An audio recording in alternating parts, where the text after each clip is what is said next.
بزرگان محترم،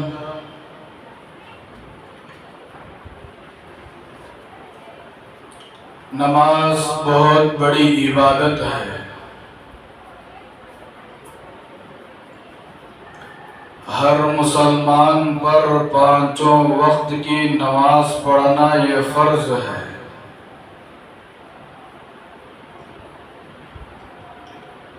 کسی بھی حال میں، کسی بھی صورت میں کسی کے لیے نماز چھوڑنا ہرگز جائز نہیں ہے۔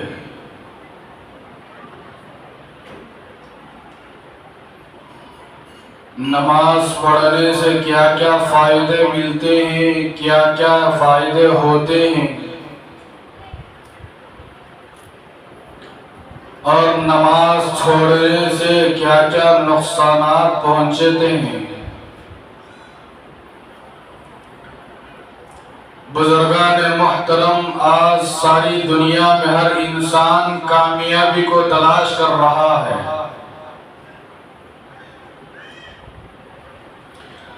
آج ساری دنیا کے اندر ہر انسان کامیابی کو تلاش کر رہا ہے۔ ہر مرد، ہر عورت، یہاں تک کہ ہر ایک بوڑھا اور ہر چھوٹا سا چھوٹا بچہ بھی ساری دنیا کے اندر کامیابی کو تلاش کرنے میں پڑا ہوا ہے۔ کامیابی کو ڈھونڈ رہا ہے، لیکن اس کو معلوم نہیں ہے کہ کامیابی کس چیز میں ہے۔ کون سا کام کرنے سے کامیابی حاصل ہوتی ہے، کون سا کام کرنے سے کامیابی ملتی ہے۔ جس چیز میں کامیابی حاصل کرنا ہے اس چیز کو چھوڑ کر دوسری چیزوں میں اگر کوئی انسان کامیابی کو تلاش کرنا چاہے، جس چیز میں فلاح پانا چاہیے تھا اگر اس چیز کو چھوڑ کر دوسری چیز میں اگر فلاح پانا چاہتا ہے، کامیابی کو حاصل کرنا چاہتا ہے، تو رب کعبہ کی قسم قیامت تو آ سکتی ہے، طوفان تو آ سکتا ہے، بڑے بڑے زلزلے تو قائم ہو سکتے ہیں، لیکن جس چیز میں کامیابی ہے اس چیز کو چھوڑ کر اگر دوسری چیزوں میں کامیابی کو تلاش کرے گا آج کا ایک انسان، تو کسی بھی چیز میں کامیابی اس کو نہیں ملے گی، کسی بھی چیز میں اس کو کامیابی نصیب نہیں ہوگی۔ اگر کامیابی چاہتے ہو تو صرف اور صرف ایک چیز میں تم کامیابی حاصل کر سکتے ہو۔ اگر کامیابی چاہتے ہو تو ایک چیز کو لازم پکڑ لو، جبکہ حدیث پاک کے اندر بتایا جا رہا ہے کہ اس چیز کے اندر کامیابی تمہیں ضرور ملے گی، اس چیز پر عمل کرو گے تو ضرور تمہیں کامیابی نصیب ہوگی۔ اور وہ چیز کیا ہے میرے دوستو؟ نماز ہے۔ نماز کیا ہے؟ نماز ہے۔ یہ تو طے شدہ بات ہے کہ کسی مسلمان پر کسی بھی صورت میں نماز چھوڑنا جائز نہیں ہے، کسی بھی صورت میں وہ نماز کو نہیں چھوڑ سکتا، کسی بھی صورت میں وہ نماز کو ٹال نہیں سکتا۔ ہاں کوئی بیمار ہے، وقت پر نماز پڑھ نہیں سکتا، لیکن شریعت یہاں پر بھی کہتی ہے کہ اگر بیمار ہے تب بھی اس کے لیے نماز معاف نہیں ہے، بعد میں پڑھنا پڑے گا۔ اگر کوئی سفر میں ہے، ٹرین میں جا رہا ہے یا بس میں جا رہا ہے یا کار میں جا رہا ہے، اب نماز کا وقت شروع ہو چکا، اب چلتی ہوئی بس میں نماز نہیں پڑھ سکتا. بہت سارے لوگ بس کے اندر شامل رہتے ہیں، ٹرین میں جا رہا ہے، بہت سارے لوگ ٹرین میں سفر کرتے ہیں. اب منزل مقصود کو پہنچنے میں صرف آدھا گھنٹہ باقی ہے، یہ 1 گھنٹہ باقی ہے. یوں سمجھیے کہ ظہر کی نماز کا وقت شروع ہو چکا، 1:30 بجے ظہر کی نماز ہے، یا 2 بجے ظہر کی نماز ہے، یا 2:30 بجے ظہر کی نماز ہے. اب وہ ٹرین میں اب منزل مقصود کو پہنچنے میں لگ بھگ 1.5 سے 2 گھنٹے باقی ہے. 3 بجے اپنی منزل پر پہنچ جائے، ٹرین میں نماز نہیں پڑھ سکتا، تو شریعت یہاں پر بھی کہتی ہے کہ اگر پریشانی ہو رہی ہے، پریشانیوں کا سامنا کرنا پڑ رہا ہے، تب اس کو ٹرین میں نماز پڑھنے کی ضرورت نہیں ہے. وہ اپنی منزل مقصود کو جائے گا، اپنا سامان رکھے گا. اگر مسجد کا دروازہ کھلا ہوا ہے تو مسجد میں جا کر نماز ادا کرے گا. اگر مسجد بند ہے تو اپنے گھر میں جا کر ظہر کی نماز ضرور ادا کرے گا. لیکن شریعت کہتی ہے کہ اس صورت میں بھی اس کے لیے نماز چھوڑنا معاف نہیں ہے، نماز چھوڑ نہیں سکتا. تو میرے دوستو، تو میں بتا رہا تھا کہ نماز پڑھنے میں کامیابی ہے، نماز پڑھنے سے انسان فلاح پا سکتا. نماز چھوڑ کر دوسری چیزوں میں ہم کامیابی کو تلاش کریں گے، نماز چھوڑ کر ہم عزت کو تلاش کریں گے، نماز چھوڑ کر ہم اپنے گھروں کے اندر سکون کو تلاش کریں گے، نماز چھوڑ کر ہم اپنے کاروبار کے اندر ترقی کو دیکھتے ہوئے، ترقی ہوتے ہوئے دیکھنا چاہتے ہیں. میرے دوستو، یہ بات پکی ہے. وقتی طور پر تو آپ کے کاروبار میں، آپ کی تجارتوں میں، آپ کے بزنسوں میں نفع ہوتا ہوا نظر ضرور آئے گا، لیکن جس طرح کا نفع ہونا چاہیے تھا، جس طرح کی برکت اس مال و دولت کے اندر ہونا چاہیے تھا، اس طرح کی برکت ہرگز نصیب نہیں ہوگی. اسی لیے حدیث پاک کے اندر بتایا گیا کہ من ترک الصلاۃ متعمدا فقد کفر. حدیث پاک کے اندر نبی کریم صلی اللہ علیہ وسلم نے فرمایا کہ جس نے جان بوجھ کر نماز کو چھوڑ دیا، جس نے جان بوجھ کر نماز کو چھوڑ دیا، اللہ کے رسول علیہ السلام نے فرمایا گویا کہ اس نے کفر والا کام کیا، گویا کہ وہ نماز چھوڑ کر کافر ہو گیا.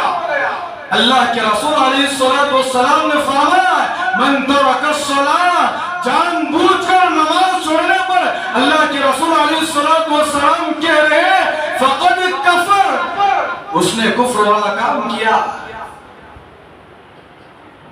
آج ہم لوگ جان بوجھ کر نماز چھوڑ رہے ہیں. آج ہمارے دلوں کے اندر نماز کی کوئی اہمیت نہیں ہے، آج ہمارے دلوں کے اندر نماز کی کوئی وقت نہیں ہے. اذان دینے والا مؤذن اذان دے رہا ہے، نماز پڑھنے کے لیے 5 وقت بلا رہا ہے، دعوت دے رہا ہے. جب نماز کا وقت شروع ہوتا ہے، مؤذن صاحب مائک کے ذریعے حی علی الصلاۃ، حی علی الفلاح کے ذریعے سارے مسلمانوں کے کانوں تک یہ آواز کو پہنچا رہے ہیں.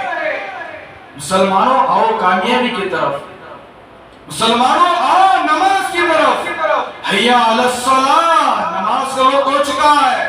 حی علی الفلاح، آؤ کامیابی کی طرف. جبکہ 5 وقت میں مؤذن یہ نگاہ لگا رہا ہے، جبکہ 5 وقت میں مؤذن یہ آواز دے رہا ہے آؤ مسلمانوں، تم اپنے کاروبار میں لگن ہو چکی ہو، مست ہو چکی ہو. اب نماز کا وقت ہو چکا ہے، اب نماز کا وقت شروع ہو چکا ہے. آؤ تمہیں اللہ بلا رہا ہے، آؤ تمہیں اللہ دعوت دے رہا ہے. آؤ اللہ اپنے گھر میں نماز پڑھنے کے لیے تمہیں بلا رہا ہے. میرے دوستو، 5 وقت میں ہمارے کانوں کے اندر مؤذن کی آواز گونجتی ہے، لیکن اللہ معاف فرمائے کہ 5 سے 10% لوگ جن کے دلوں کے اندر خوف خدا بندی ہے، جن کے دلوں کے اندر خبر کا منظر یاد ہے، جن کے دلوں کے اندر پل صراط کا منظر یاد ہے، جن کے دلوں کے اندر قیامت کا وہ خوف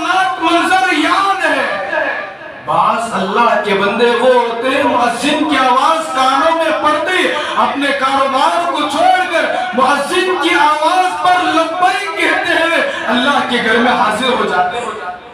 اللہ کے فریضے کو ادا کرنے کے لیے اپنے کاروبار کو چھوڑ کر مسجدوں کی طرف دوڑتے ہوئے بھاگتے ہوئے آتے ہیں. فرمایا کہ نیک اگر کامیابی چاہتے ہو تو نماز پڑھنے میں تمہیں کامیابی ملے گی. مؤذن کی آواز سننے پر تم نے اپنے کاروبار کو چھوڑ دیا. دکان میں 2 جنے کام کر رہے ہیں, دکان میں 4 جنے کام کر رہے ہیں. 2 افراد چھوڑ کر 2 افراد نماز پڑھنے کے لیے آ جائیے. آپ کی مسجد رشیدیہ میں ظہر کی نماز 1:15 بجے ہے. آپ 2 افراد آئیے, 1:15 بجے آپ ظہر کی نماز ادا کر لیجئے گا. بقیہ 2 افراد ہیں مسجد حذیفہ کے اندر 1:30 بجے ظہر کی نماز ہے. آپ نماز یہاں پڑھ کر جائیے. بقیہ جو 2 افراد ہیں ان کو نماز پڑھنے کی آپ بھیج دیجئے گا. آپ کی نماز ہو گئی اور آپ کے پاس جو کاروبار کر رہے ہیں ان کی بھی نماز ہو جائے گی. ارے ہوگی کہ نہیں ہوگی؟ ہم نہیں چاہتے.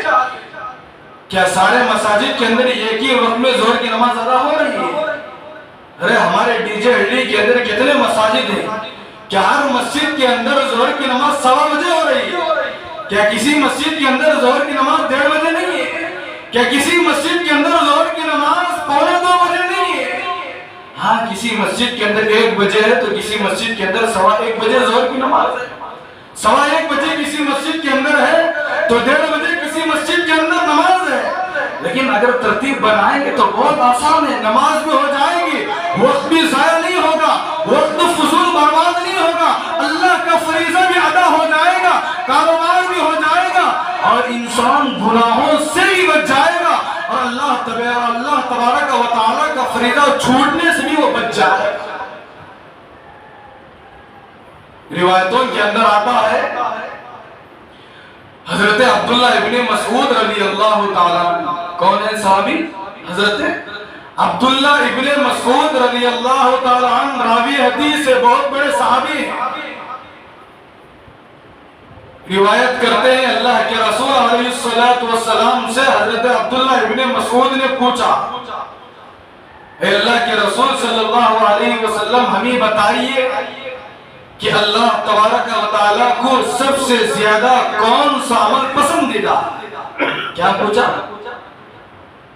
اللہ کے رسول علیہ السلام سے حضرت عبداللہ ابن مسعود نے پوچھا, اللہ کے نبی صلی اللہ علیہ وسلم ہمیں بتائیے کہ اللہ تبارک و تعالیٰ کو سب سے زیادہ محبوب عمل کون سا ہے, سب سے زیادہ پسندیدہ عمل کون سا ہے, کون سا عمل کرنے سے اللہ تبارک و تعالیٰ ہم سے خوش ہو جائیں گے؟ یہ کون پوچھ رہے ہیں؟ یہ بہت بڑے صحابی رسول اللہ کے نبی سے پوچھ رہے ہیں. تو اللہ کے رسول علیہ السلام نے حضرت عبداللہ ابن مسعود سے فرمایا, اے عبداللہ ابن مسعود, سب سے زیادہ پسندیدہ عمل اللہ تبارک و تعالیٰ کو اگر کوئی ہے تو وہ وقت پر نماز پڑھنا. یہ نہیں کہا کہ صرف نماز پڑھنا ہے. اللہ کے رسول علیہ السلام نے فرمایا کہ سب سے زیادہ محبوب عمل, سب سے زیادہ پسندیدہ عمل, سب سے زیادہ اللہ تبارک و تعالیٰ کو راضی کرنے والا عمل, اللہ کے رسول علیہ السلام نے فرمایا کہ وہ وقت مقررہ پر نماز پڑھنا. ظہر کی نماز 1:30 بجے پڑھنا ہے, 1:30 بجے پڑھنا ہے.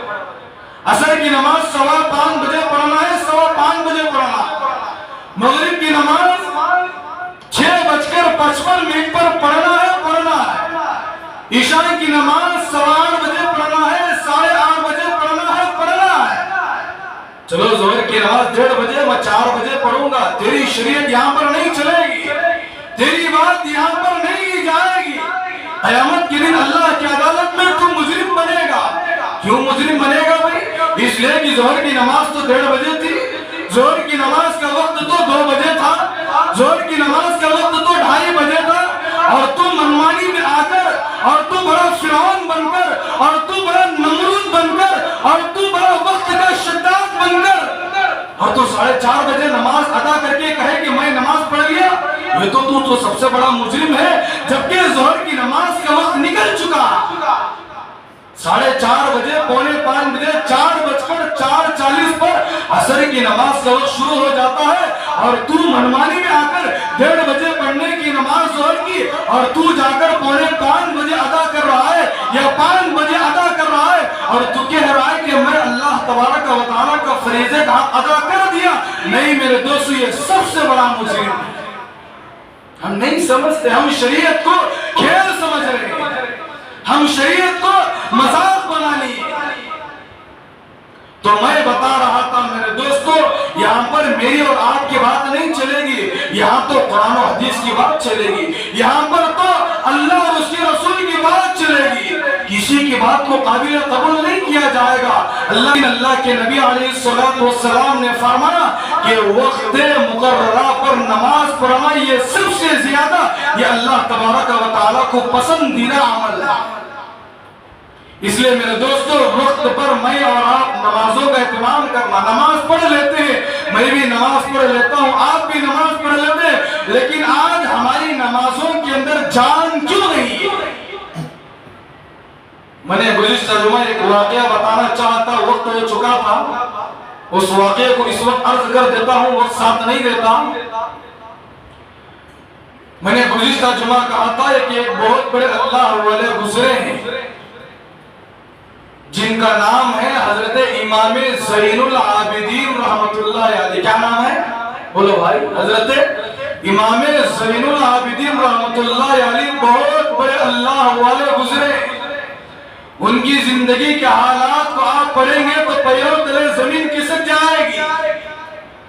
ان کے حالات آپ پڑھیں گے تو آپ کی زندگی کے اندر بھی زندگی کو بدلنے کا ایک شوق پیدا ہوگا.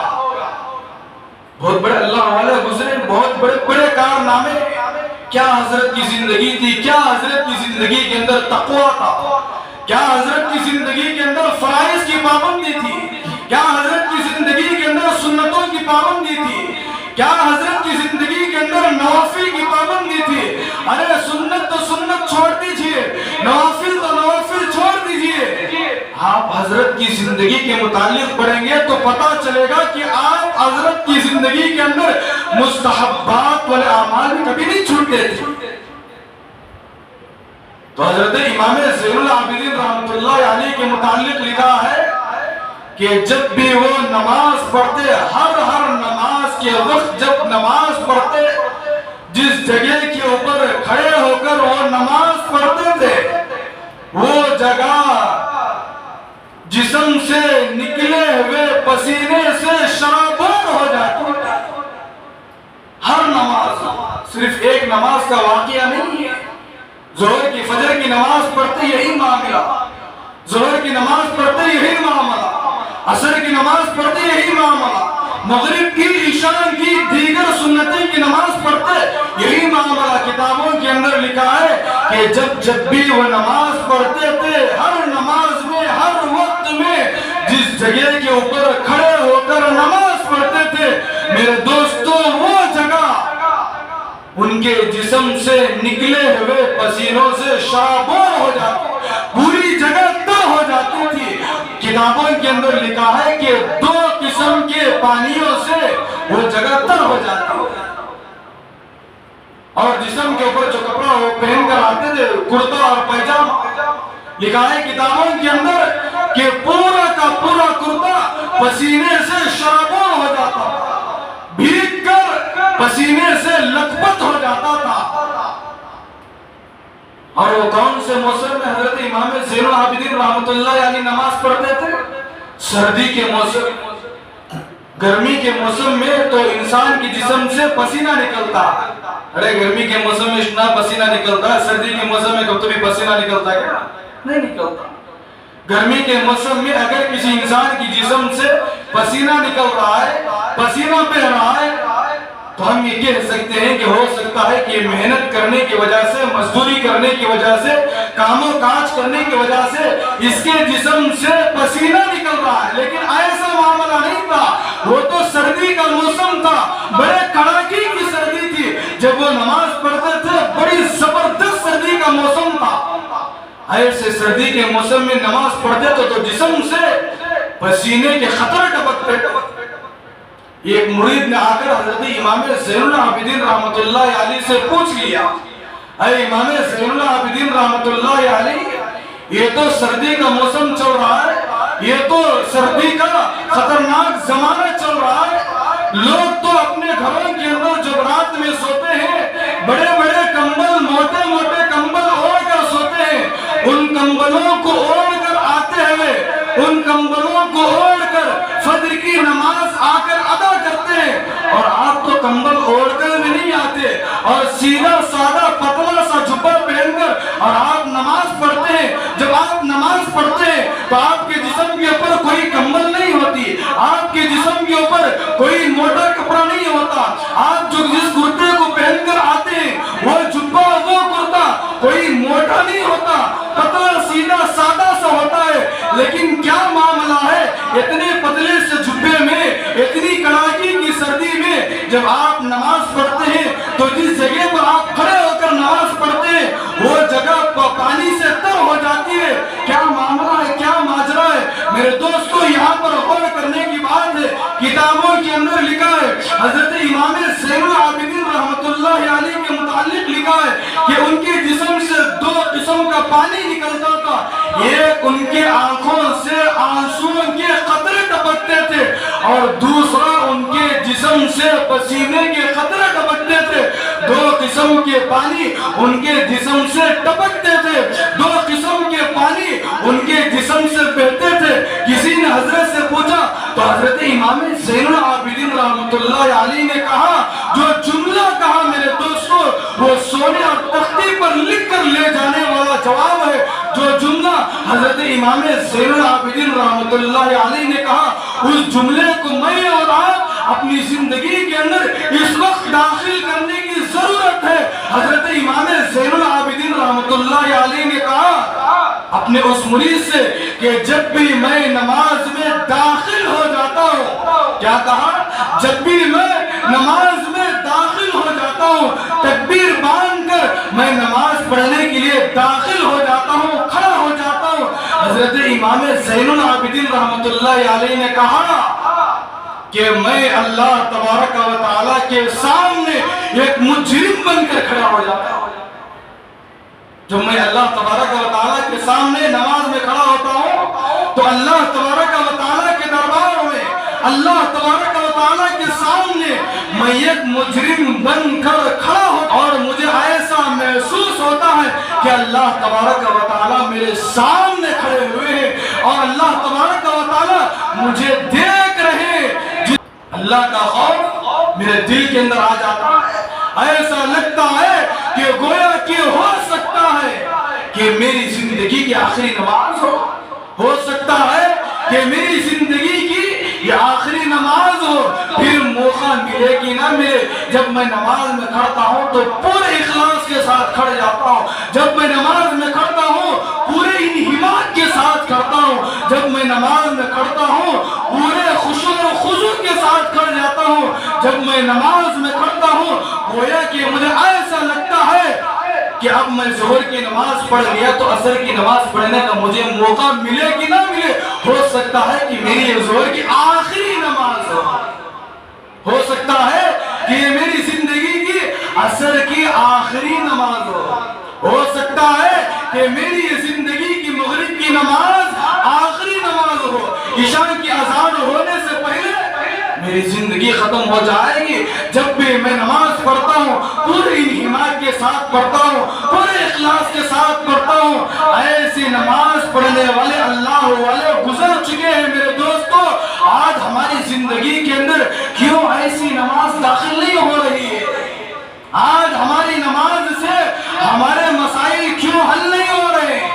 آج ہمیں بھی نماز پڑھ رہے ہیں، میں بھی نماز پڑھ رہا ہوں، آپ بھی نماز پڑھ رہے ہیں، ہماری گھر کی مستورات نماز پڑھ رہے، ہماری نوجوان اولاد، ہماری نوجوانوں کی نسل نمازوں پر نماز پڑھ رہی ہے، پھر بھی اس کے باوجود حالات کیوں نہیں بدل رہے؟ لوگ کہتے ہیں کہ حکومت بدلے گی تو ہم بدلیں گے، ارے کم وقتوں میں کہتا ہوں کہ دل بدلو تمہاری زندگی بدل جائے گی، دل بدلو ہماری زندگی بدل جائے گی۔ حکومت کے بدلنے سے ہمیں کوئی فرق پڑنے والا نہیں ہے۔ حکومت کے رد و بدل ہونے سے ہماری زندگی کے اندر رد و بدل نہیں آئے گا۔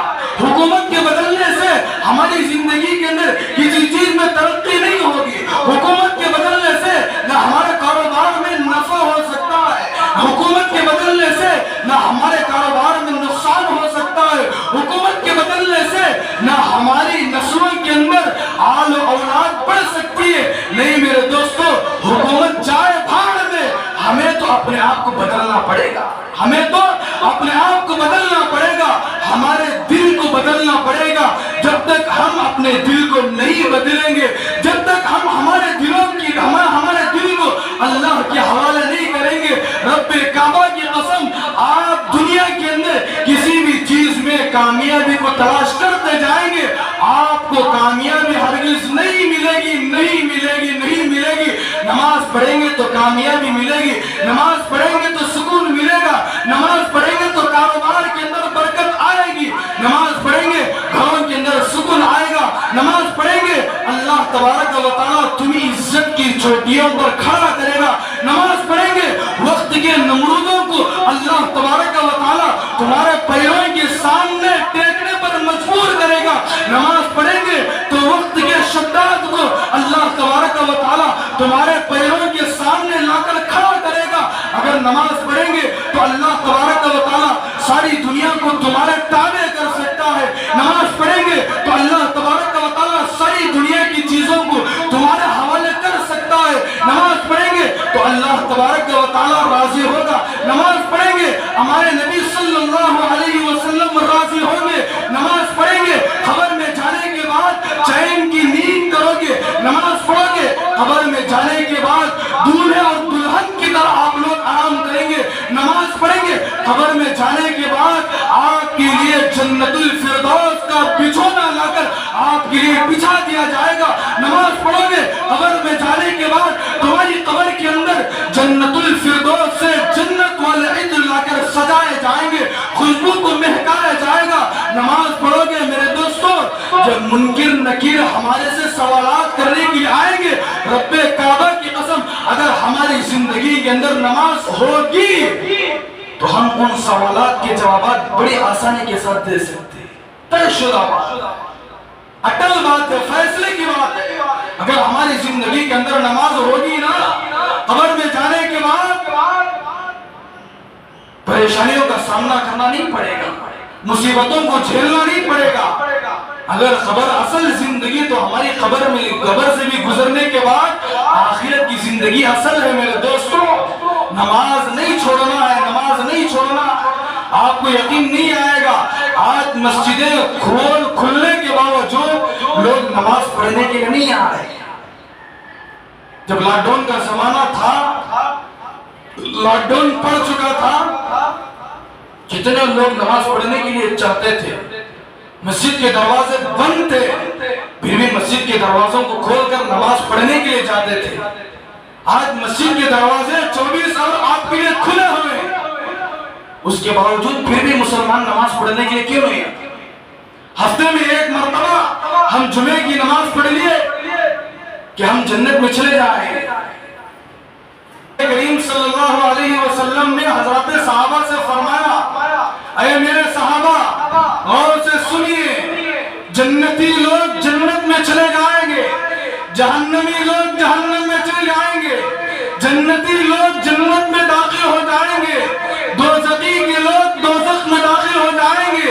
تو جنت میں جانے والے لوگ، جنت میں داخل ہونے والے لوگ جہنمیوں سے پوچھیں گے، دوزخیوں سے پوچھیں گے کہ تم کس اعمال کی وجہ سے جہنم میں چلے گئے، کس چیز کی وجہ سے تم کو اللہ تبارک و تعالیٰ دوزخ میں بھیج دیا، کس عمل کی وجہ سے اللہ تبارک و تعالیٰ ہمیشہ کے لیے تم کو جہنم کا فیصلہ کر دیا ہے۔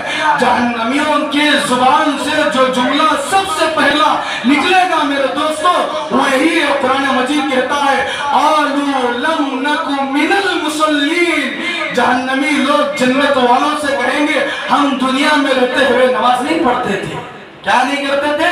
قالوا لم نكن من المصلين، یہ کون کہہ رہے ہیں؟ جہنم میں جانے والے لوگ جنت والوں سے کہہ رہے ہیں جنت والے بڑے مزے میں رہیں گے، جنت والے بڑی خوشی میں رہیں گے۔ جنت والے لوگ جہنمیوں سے پوچھ رہے ہیں ارے تو دنیا میں رہتے ہوئے تو میرا دوست تھا، تیرے گھر کے بازو میرا گھر لگ کر تھا، مسجد کو لگ کر تیرا گھر تھا، تو میرا پڑوسی تھا، تو میرا بھائی تھا، تو میرا رشتہ دار تھا، تو میرا ماموں تھا، تو میرا چاچا تھا، ارے تو میرا سالہ تھا۔ آج کس عمل کی وجہ سے تو جہنم میں چلا گیا؟ میں تو جنت میں چلا گیا ہوں، تو کس عمل کی وجہ سے جہنم میں چلا گیا ہے؟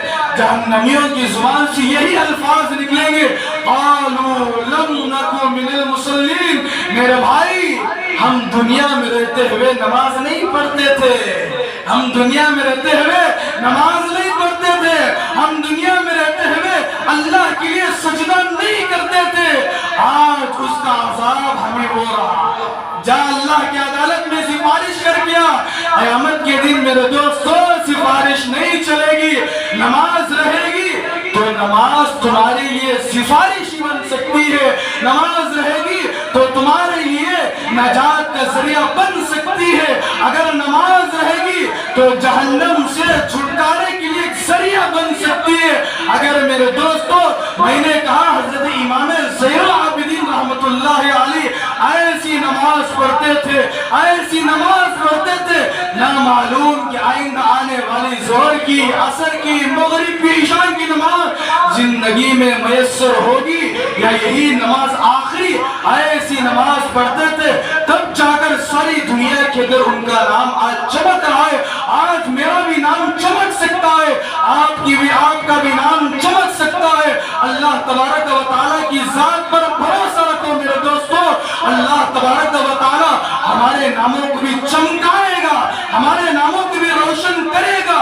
اللہ تبارک و تعالیٰ ہمیں بھی عزت کی چوٹیوں پر کھڑا کرے گا۔ بنیادی چیز ہے نماز کو لازم پکڑ لو۔ کسے پکڑنا ہے؟ بولو میرے دوستو، کسے پکڑنا ہے؟ فجر کی نماز کو، ظہر کی نماز کو، عصر کی نماز کو، مغرب کی نماز کو، عشاء کی نماز کو تم لازم پکڑ لو، فرض ہے، کسی بھی صورت میں معاف نہیں ہے۔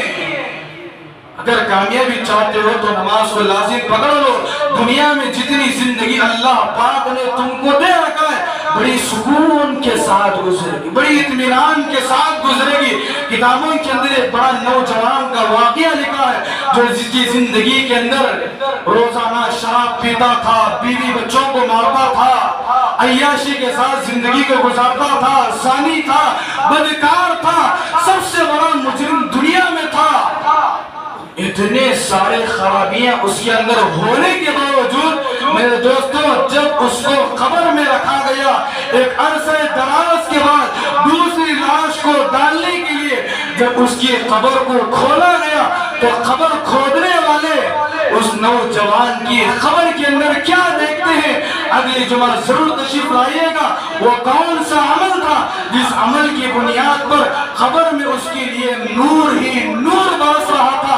اگلی جمعہ ضرور تشریف لائیے گا، تفصیل کے ساتھ اس نوجوان کے واقعے کو عرض کیا جائے گا۔ آئندہ جمعہ بلکہ اس کے بعد کی جمعہ ہم نے یہ طے کیا ہے کہ 4 جمعہ انشاءاللہ مسلسل نماز کی فضیلت پر ہم عرض کریں گے۔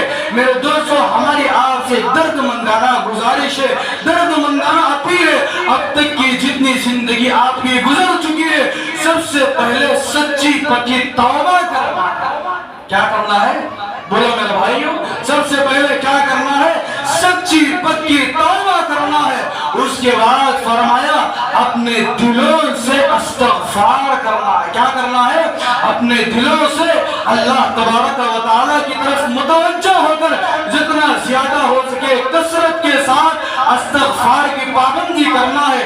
تیسری چیز فرمایا کہ ہمارا تعلق اللہ سے جوڑ کر یہ پکی نیت کر لینا ہے، اے اللہ اب تک کی جتنی میری زندگی میں نماز چھوٹ چکی ہے، نمازیں چھوٹ چکی ہے، اے اللہ ان نمازوں کو میں روزانہ اپنی ایک ایک نماز کے ساتھ ادا کر لوں گا۔ اے اللہ اس کے بعد کی جتنی میری زندگی باقی ہے، چاہے جان چلی تو چلی جائے، اے اللہ ایک بھی میں نماز نہیں چھوڑوں گا۔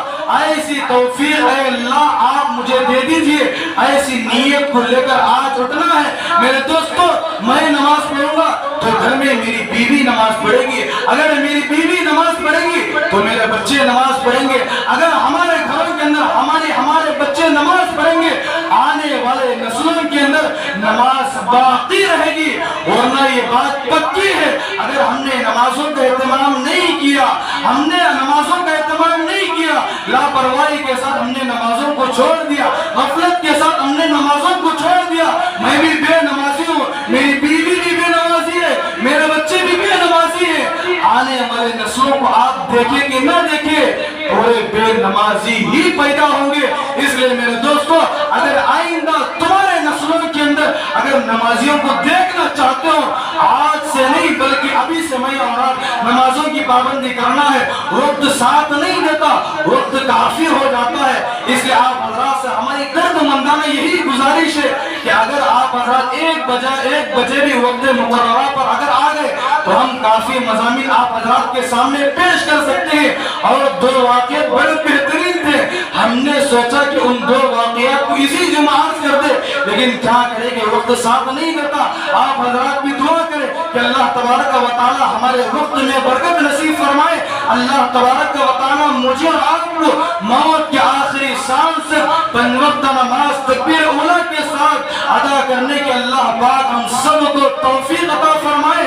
جتنی نمازیں ہماری زندگی سے چھوٹ چکی ہے، ہم سب کو سچی پکی توبہ کرنے کی اللہ پاک ہم سب کو توفیق عطا فرمائے۔ آمین۔ وآخر دعوانا الحمدللہ رب العالمین۔